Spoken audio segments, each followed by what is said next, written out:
सुप्रभात छात्रों, मैं आपका हिंदी अध्यापक पुष्पेंद्र सर। पिछले लेक्चर में आपने कवित्री लल्लद द्वारा रचित वाक को पढ़ा। आज उसी क्रम में आगे चलते हुए हम उसके अभ्यास को पढ़ेंगे। छात्रों,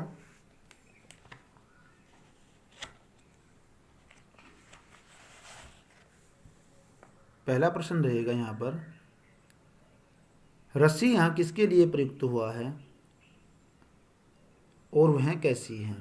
रस्सी शब्द उत्तर है जिसका, यहाँ रस्सी शब्द का प्रयोग निरंतर चलने वाली सांसों के रूप में किया गया है।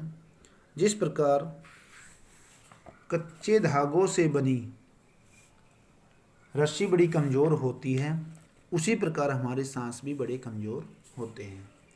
दूसरा प्रश्न रहेगा यहाँ पर, कवित्री द्वारा मुक्ति के लिए किए जाने वाले प्रयास व्यर्थ क्यों हो रहे हैं? इसका उत्तर है, कवित्री कमज़ोर सांस रूपी रस्सी से जीवन रूपी नौका को भवसागर के पार ले जाना चाहती है, लेकिन उसके शरीर रूपी कच्चे सकोरे, सकोरे कहते हैं मिट्टी के जैसे बर्तन को, मिट्टी का कोई बर्तन है जिसमें पानी वगैरह डाला जाता है, उसे सकोरा कहते हैं। तो यहाँ पर शरीर को सकोरा कहा है। शरीर रूपी कच्चे सकोरे से जीवन रूपी जल टपकता जा रहा है, जिससे मुक्ति पाने के लिए किए जा रहे सारे प्रयास व्यर्थ सिद्ध हो रहे हैं, क्योंकि मनुष्य मोह माया में फंसकर रह गया है। प्रश्न संख्या 3 है, कवित्री का घर जाने की चाह से क्या तात्पर्य है? जिसका उत्तर है, कवित्री का घर जाने की चाह से तात्पर्य है उस वास्तविक घर में जाना जहाँ ईश्वर का निवास है, अर्थात ईश्वर के पास जाना। जीवात्मा उस ईश्वर से अलग होकर मानव शरीर धारण करके इस संसार में आती है और नश्वर शरीर को त्यागने के बाद उसी ईश्वर के पास चली जाती है। कवित्री भी उसी ईश्वर के पास जाना चाहती है जहाँ से वह आई है। प्रश्न संख्या 4 है, भाव स्पष्ट कीजिए। जेब टटोली कोड़ी न पाई, मनुष्य इस संसार में जन्म लेकर मोहमाया में फंसकर रह जाता है, वह सद्कर्म नहीं करता और ईश्वर की भक्ति भी नहीं कर पाता। जब वह संसार को छोड़कर वापस जाने के लिए तैयार होता है तो उसकी जेब में कोई भी भक्ति रूपी कोड़ी नहीं होती, इसलिए वह उतराई के रूप में ईश्वर को क्या दे सकेगा? ख भाग है, खा खाकर कुछ पाएगा नहीं, न खाकर बनेगा अहंकारी। जिसका उत्तर है, मनुष्य इस संसार में जन्म लेकर मोहमाया में फंसकर रह जाता है। यदि वह जीवन में तरह तरह के व्यंजन खाता है या खाता रहता है तो वह जीवन में कुछ भी प्राप्त नहीं कर पाता।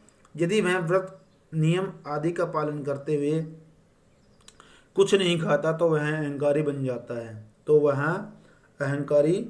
जाता है।